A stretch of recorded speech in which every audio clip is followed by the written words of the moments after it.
What's up, YouTube? This is JP Panther back with another video. Today's video is that Spider-Man is officially coming back to the MCU.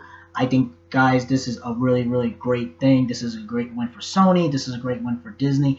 And this is a great win for the fans. I think this is really good because now you have Tom Holland back playing Spider-Man.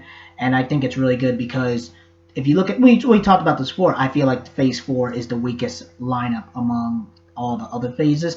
And I do feel like you have Spider-Man type character. His movie Far From Home made over $1 billion. So his movie's up there with Black Panther, Captain Marvel, and things like that. So you have $3 billion movie franchises.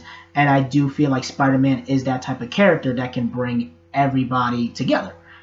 Captain Marvel, Black Panther, they both made $1 billion as well. So I felt like for Phase 4, when I look at the lineup, I was like, this looks like a mediocre, garbage lineup, in my personal opinion. But now that you have a superstar like Tom Holland in the MCU, it works out really, really well because by doing that, you'll have more people be interested in Phase 4 because at least all the movies will connect. It's like, okay, well, you look at Black Widow, Eternal, Shang-Chi, a lot of other ones, Thor, Love and Thunder, you're kind of like, whatever. But now you have Spider-Man. Oh, crap, Spider-Man. So he'll be able to bring everyone together, and you still want to see what happened with that cliffhanger in Far From Home. So I think this is a really good thing. I'm happy that, Disney and Marvel really worked out. And honestly, let's be honest, we knew they were going to work it out. Because first of all, even if Sony would have first of all, a lot of it's Disney's fault. Let's just be honest. They wanted more money and things like that. And what I've read on Hollywood Reporter and things like that is that, that I guess Disney got the 25, instead of them asking for 50%, they got 25% of the box office instead of 50%. Even I was like, 50%, that's a lot, man. That is like pretty much your whole entire budget. So now they're getting 25% instead of 5%, which I think is a fair, reasonable type thing. And let you guys know, it's only for one movie.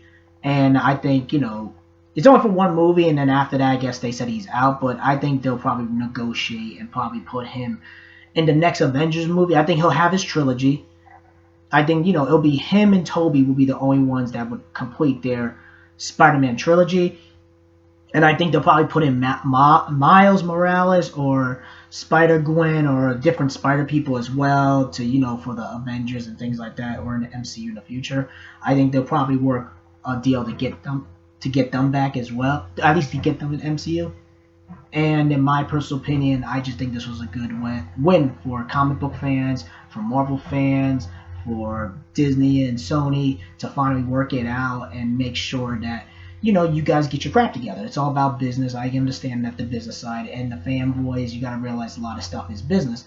And I just think it's really, really good that, when you have, a $1 billion movie franchise or $1 billion superstar or superhero, he brings a lot of weight to the MCU. Or he or her. The character brings a lot of weight to the MCU because Iron Man's gone, Cap's gone. Those three both hit $1 billion. Iron Man 3 hit $1 billion. Captain America Civil War hit $1 billion. Again, that's an Avengers movie, but it's still considered. It's technically Captain America 3, but it's really Avengers 2.5 in my personal opinion. So it's really an Avengers movie. But overall, those three hit $1 billion.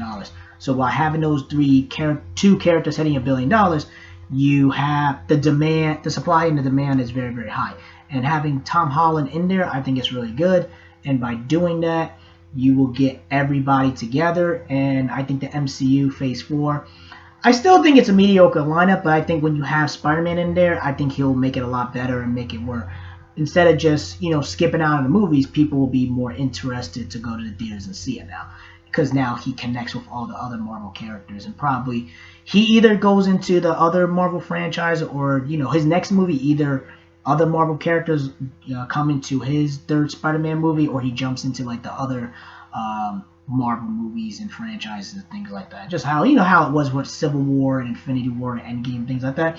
And I feel like Spider-Man is like, I'm gonna use an analogy, is that when you look at Phase 4, the characters, it's a mediocre, to me, in my personal opinion, it's a mediocre lineup.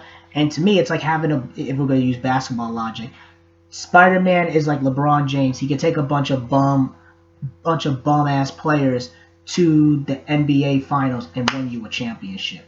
Where all the other characters, they might not. I'm just using that as an analogy. Is that the other superheroes might not even get you to the playoffs. So I feel like Spider-Man having there is like having a LeBron James of the MCU, if that makes sense. So let me know what you guys think. Are you guys excited? Are you guys like, I want him with Sony? Do you want him part of the MCU? Were you guys happy? Are you guys mad? Are you guys just like, yes? Or are you guys just like, whatever? So let me know in the comment section.